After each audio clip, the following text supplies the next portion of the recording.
the giant seawall, as it is called, which is required if Jakarta keeps sinking. So we need the giant seawall. Only if Jakarta keeps sinking. The main priority for Jakarta is to stop the sinking, stop groundwater abstraction, because that is the main cause of the sinking. Stop the groundwater abstraction, bring in water from Jatiluhur, have improved water supply like all the modern cities in the world, all the big cities in the world have piped water, tap water. Don't use groundwater, because that is bad for the groundwater and bad for the sinking, bad for the city. Which is what we're doing now. We're absolutely sinking because almost every house or every mall, we end up digging it's not every house. It is the shopping malls, it is the high-rise buildings, and it's the hotels, it's the big offices, office space. They all use deep groundwater, and that needs to be replaced by pipe water. Piped water. Okay, to go back to the reclamation. So, I mean, you're helping the governor a lot and advising. Well, what do you see as the need here for this reclamation? The argument is that it can help with, control some of the floods, plus also, of course, create new land for Jakarta. It creates a lot of new land. There is a lot of money to be earned. The figures are about $30 billion net profit, and that is a lot of money. It took Jakarta a while, but Jakarta is this moment is. I remember some words of the governor of Pak Ahok, that he said, "I cannot change the tax rule, but the developer is going to help me with improving the flood management in the city. So I need pumping stations. We combine that with also the land reclamation. If you can build land reclamation, you can also assist me with building a pumping station." And I think that is a very smart idea. To combine the two needs together. Yeah, not to leave all the profit to the developers, but also use part of the profit to assist Jakarta. Of course, Jakarta needs to be very careful, because the land reclamation requires a lot of people. There will be a lot of people on the land reclamation. Where is the water coming from? If the land reclamation, if the people on the land reclamation are starting to use deep groundwater again, then you get the same problem. Then it adds to the problem, and then you get a real problem. And where will you get the land from in order to reclaim? Because you need additional sand. And it is unbelievable important. If you talk, it needs to be sustainable. So indeed, what you say. So the water supply needs to come from a safe place, so that it does not add to the sinking of Jakarta. The sand, the sediment to make this land reclamation need to come. At this moment, it comes from the sea. It needs to come from a safe place, so that you are not ruining your marine environment to build the islands here. And I must say, I'm a little afraid for these land reclamations, because even high government, even the governor and even the minister, they say, wow, all these environmental impact assessments, maybe we should do without environmental impact assessment. And that is a big danger, of course, because then you don't know if the water is coming from a safe place. Then you don't know if the sediments are coming from a safe place. Are you not ruining somewhere else when building? So the environmental impact assessment, the sustainable development is so important in my view. And you're not seeing that the government is following that to the letter. Is that your main Indonesia was following everywhere. Indonesia was following, and there are very strict rules and laws on following environmental impact and make an environmental impact assessment. But like with the water management, the quality, the knowledge of doing a good environmental impact assessment is not enough in Indonesia. So there are a lot of environmental impact assessments, but some of them are useless to use. Take a lot of time, and they do not address the issue well. Okay, so what would happen if we have reclamations without the proper environmental impact, without the proper sustainable? I think Jakarta will be sinking with 15 centimeters a year. Jakarta will sink even more. Sink even more. Fishing grounds will be ruined, because if there is no control, if there is no check by the government on where the material is coming from and how to develop these islands, I think everybody will optimize his profit and disappear. Okay, so this is interesting. So we have to separate the need for reclamation and the need to manage our water. You mentioned that seawall is important there. That we Yes. do need to prevent the seawater coming into Jakarta. So seawall is a good idea. The reclamation, not necessarily. How does that work technically? I think that the reclamation, that's a development decision of Jakarta. And I think for Jakarta, Jakarta is thinking well about how to develop. The reclamation is development, and then you can make use of this development. Of part of the profit, of course, should come to the people of Jakarta. Should be good. Should be for the better of Jakarta. There is something confusing, and that is the giant seawall. The giant seawall is required when Jakarta keeps sinking. That is, many people mix up the land reclamation with the giant seawall. Of course, the giant seawall will close Jakarta Bay, and then the land reclamation is in the lake, in Jakarta Bay Lake, and that might cause a problem in the future. Yes, especially when you have rubbish being dumped into that lake. Absolutely. And then you have deterioration in the quality of the Absolutely. water. So what is the best way of keeping out the sea water? I mean, you mentioned piping, and stopping the land from sinking is important. That is the best way.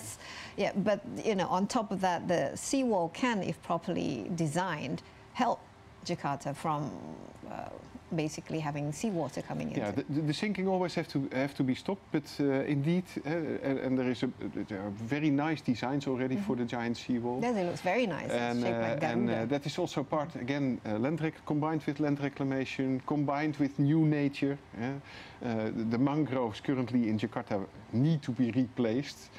We are in a large urban area, and urban areas are doing nothing more than replacing, redeveloping, and we saw the fishermen on the introduction, and that is yes, and it's causing a lot of social upset, and then there's a lot of people will be displaced, and there has These to are be huge projects. There has to be something else that the government needs to do. I mean, if the objective is to develop, then the people's aspirations, their needs also need to be addressed, right? Yes, so the development in large urban areas is always there, but Jakarta has a second issue, and that is they have a problem with the sinking. Yes. And with the safety. It's actually very important. And the safety is something special for Jakarta.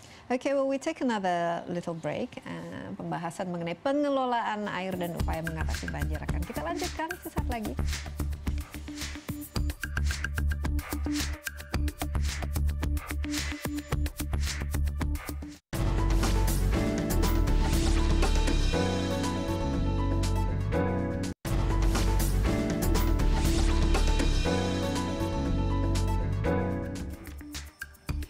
Ya, masih bersama Insa dan juga masih membahas mengenai upaya penanganan banjir dan juga sistem tata kelola air. Masih bersama Jan-Jaap Brinkman, ahli tata kelola air dari Lembaga Riset Belanda Delta RES. Now, JJ, obviously, Holland is an example, of a country that has, expert when it comes to dealing with water management, with flood, with basically keeping the sea out of the Living land. on the sea level, yes. Okay, now when we talk about reclamation, and obviously there's lots of controversies surrounding reclamation, because especially from listening to you, there'll be some people who gain from reclamation, and a lot of it is a sort of economic and commercial gain, but others lose out, including those who are displaced, as well as the environment can lose out. For example, the reclamation in Benoa in Bali. That's not a good idea, right? Especially because the part of Bali is where the mangroves forests are, basically. Yeah, the Benoa Bay, I'm not an expert on that, but that's also... That confuses many people, also even me. If you look from satellite images to Benoa Bay, and you see that it is actually an urban area, South Bali, North Bali, it's one big urban area. So that is what you think, okay, it's actually not more than a large urban area developing. But if you go to Bonoa Bay, it's a beautiful area. It's mud flats, it's birds, it's mangroves, and then the surprising thing is that... and it's a shame to spoil it, really. But the developers say, look, the mangrove is managed in such a bad way that we will do that better, and we are the only ones who will maintain nature, and that is very confusing. And again, what I said about good environmental impact assessment, so far I believe that there is not a really good environmental impact assessment addressing all the issues so basically that's the key. I mean, if you want to do it, you have to do it well, you have to do it sustainably, you have to do it without impacting negatively, whether it's on the people who live there or whether it's on the environment. And in these large urban areas, development is business as usual. You need to do something. You need to develop. People are coming there, but you need to do it in a sustainable way. Okay, let's talk about best practices now. I mean, in Indonesia, we have lots of rivers, and yes. Often these rivers are sources of flooding. These rivers are also used as dumping grounds for a lot of rubbish, and these rivers are, not being properly used.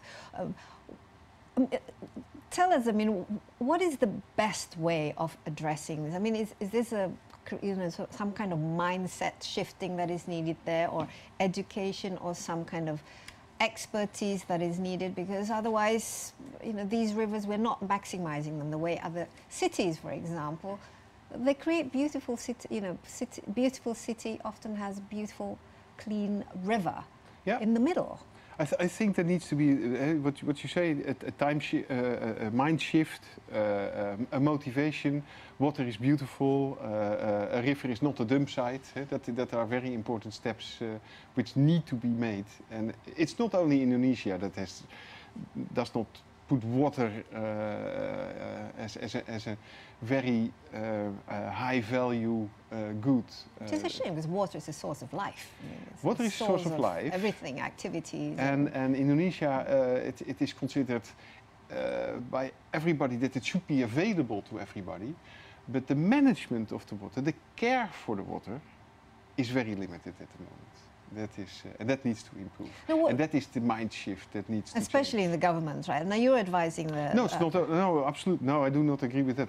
I think I remember that's already a long time ago. But I was doing some field research, and I thought it was somewhere in East Java, and we came in. We were interviewing a lady, and she was apologizing for the rubbish around her house. And she said, yes, that's because I live so far from the river. Meaning... that the river is a dumping ground. It's a dumping ground. And of course that needs to change. It's not only the government. It's everybody's mindset. Everybody somehow... But the government needs to be very strict about how the river and how water is used. Now, do you see... Yeah, but the government cannot do it alone. Yes. It needs to be this mind shift. But do you see there is also this mind shift in in our government, in the people who actually create policies that will, force people to actually clean up? I definitely see a very strong young generation which are allowed into the government and are allowed to be more and more important. There's a good young generation with good motivation who really have the motivation. Let's clean up. Yeah, actually, we've got some good examples in Jogja of the local community actually cleaning up and then beautifying the houses near the river. Correct. So that the river does become a But also the mayor in Surabaya, the mayor in Bandung, and of course Pa Ahok, they all give kind of motivation. Let's clean up, let's do, but you need to work for it. It's at this moment, it's alarm phase, number one in Indonesia, I think.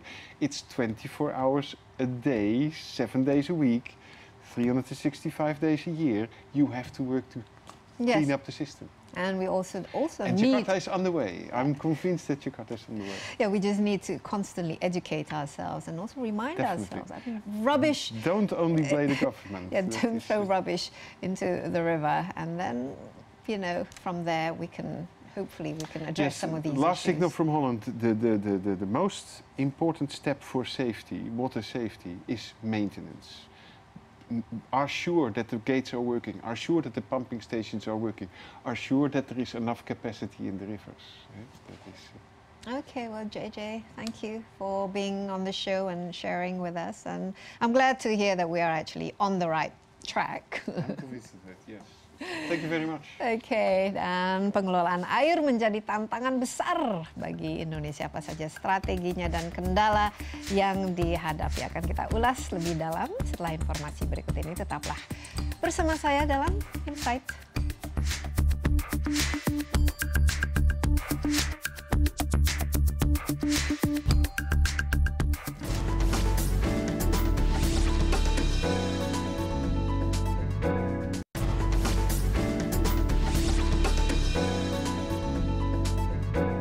Ya, kita lanjutkan diskusi kita mengenai banjir dalam Insight. Ada banyak faktor yang menyebabkan banjir di Jakarta utamanya begitu sulit untuk ditangani. Nah, berbagai kebijakan dan proyek penanggulangan banjir pun telah dilakukan pemerintah DKI Jakarta. Tapi selaraskah solusi yang dilakukan pemerintah dengan penyebab banjir itu sendiri? Kali ini saya akan membahasnya dengan narasumber Kurniawan Sabar, manajer kampanye WALHI. Halo Kurniawan Sabar, namanya bagus sekali. Sabar orangnya.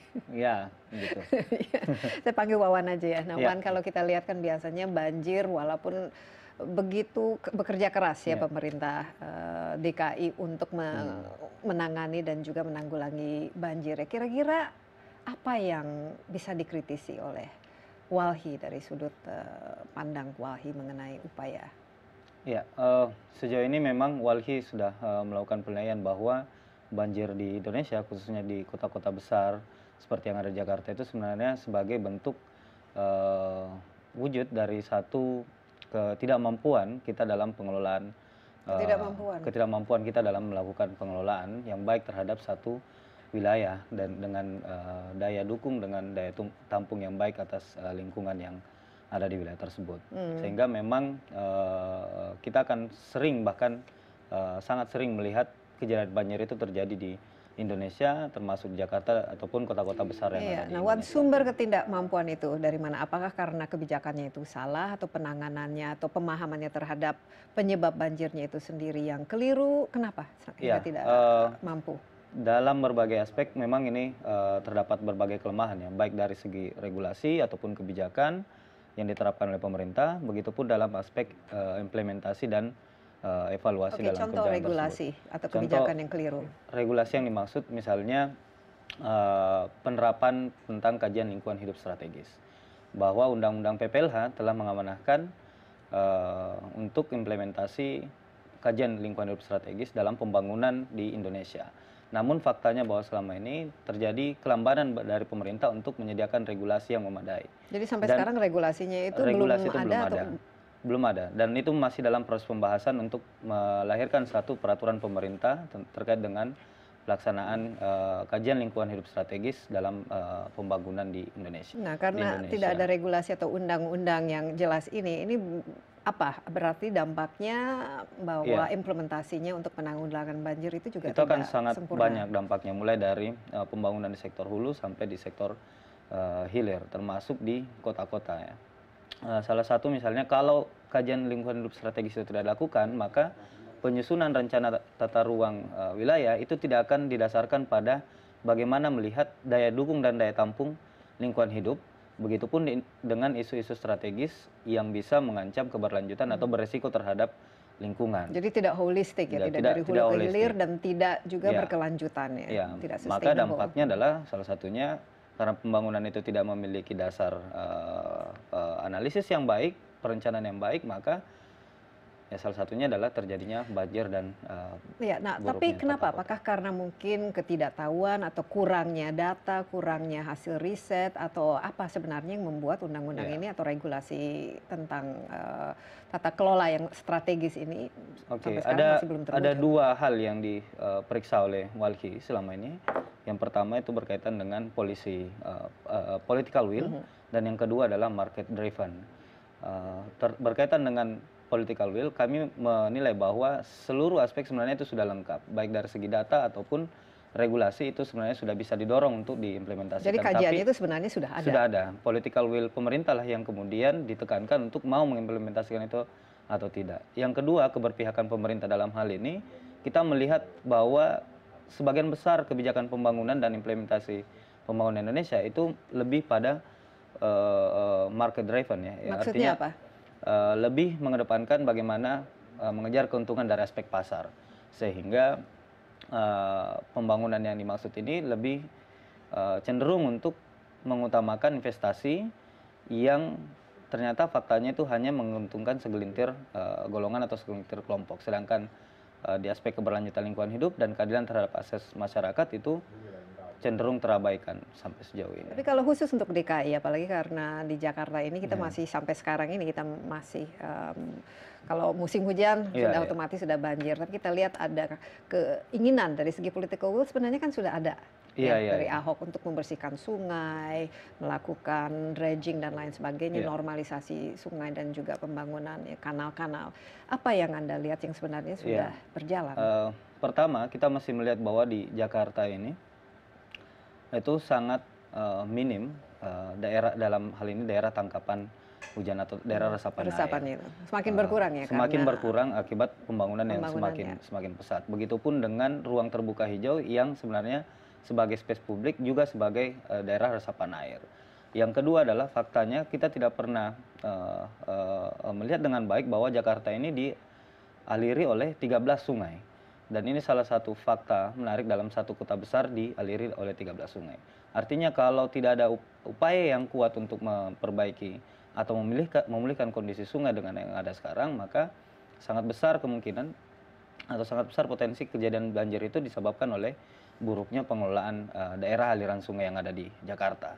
Dan yang ketiga adalah integrasi perencanaan pembangunan hulu hilir. Kita tahu bahwa Jakarta ini misalnya dari 13 sungai itu, muara dari 13 sungai itu ada di Teluk Jakarta.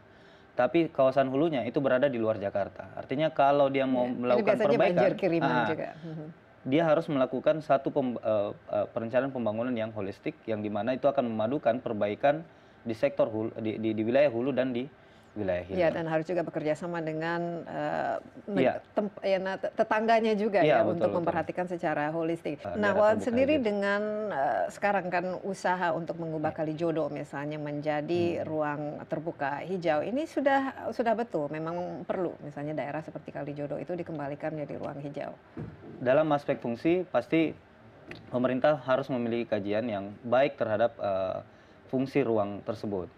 Kalaupun dia menjadi satu wilayah ruang terbuka hijau, maka harus diperhatikan tidak serta-merta dengan posisi yang ada saat ini, apakah dengan melakukan penertiban di wilayah tersebut, itu akan menjawab secara langsung terhadap kebutuhan kita terhadap ini aspek keadilan tadi ruang terbuka hijau. Karena banyak sekali ruang hijau kita justru hilang karena pembangunan hotel, mall dan segala macamnya. Bangunan-bangunan kantor dan itu yang kita sesalkan bahwa di daerah-daerah pusat kota yang semestinya justru menjadi sasaran utama untuk pengembangan ruang terbuka hijau, itu yang tidak justru terlihat di Jakarta ini. Iya, kembali karena regulasi terhadap inilah kajian penerapannya secara strategis itu masih belum ada sampai saat ini. Tapi kita istirahat sebentar ya Wan, kita akan lanjutkan dan pembahasan mengenai upaya penanggulangan banjir dan tata kelola air akan kita lanjutkan sesaat lagi. Tetaplah bersama kami dalam Insight.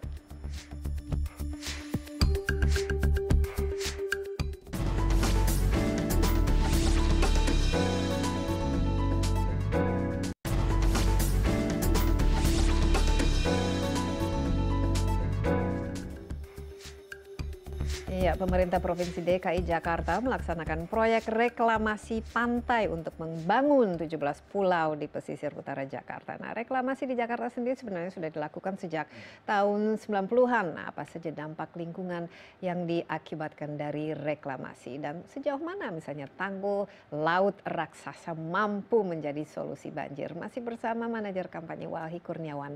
Sabar, Wan. sekarang yang kita menjadi polemik lah di masyarakat dan bukan saja di Jakarta tapi juga di Bali khususnya di Benoa itu adalah mengenai reklamasi. Nah, menurut kajian Walhi, apakah reklamasi ini cara yang paling cocok lah khususnya buat Indonesia sebagai negara kepulauan dengan pesisir pantai yang begitu banyak dan juga segala macam hutan bakaunya di situ yang terbaik memang untuk menjaga ya tata kelola air kita supaya tidak terjadi banjir dan lain sebagainya. Ya, sebenarnya secara tegas Walhi menyebut kebijakan ini sebagai kebijakan yang keliru ya dalam penerapan kebijakan di Indonesia. Kenapa? Dalam catatan Walhi ada yang ditangani langsung oleh Walhi, kasus reklamasi pesisir ini ada 16 titik di seluruh Indonesia dengan cakupan wilayah sekitar 32.000 hektar. Nah, dalam keadaan ini Walhi menilai bahwa ekosistem pesisir itu adalah ekosistem yang khusus, yang unik, yang semestinya menjadi benteng pertahanan kita terhadap satu kondisi yang rentan terhadap bencana.